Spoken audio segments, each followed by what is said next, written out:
Right ఎన్నికల breaking ను చూస్తున్నాం. తెలంగాణలో తొలి విడత పంచాయతీ ఎన్నికల ఫలితాలు వెలువడుతున్నాయి. చాలా చోట్ల కౌంటింగ్ చివరి దశకు చేరింది. పకడ్బందీ సెక్యూరిటీ ఏర్పాట్లు చేశారు అధికారులు.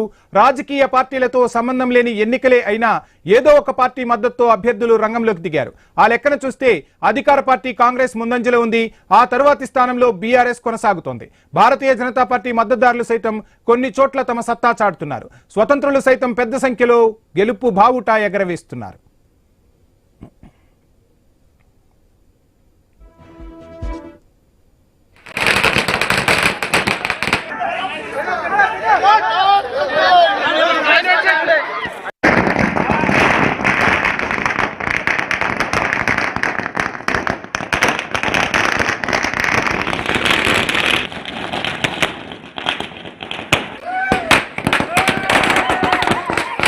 మరో 2 గంటల్లో అన్ని పంచాయతీల ఫలితాలు వెలువడే అవకాశం ఉంది. వార్డు మెంబర్ల ఫలితాలు కూడా పూర్తయిన వెంటనే ఉప సర్పంచ్ ఎన్నిక చేపట్టనున్నారు. దీంతో తెలంగాణ పల్లెల్లో పండగ వాతావరణం నెలకొంది.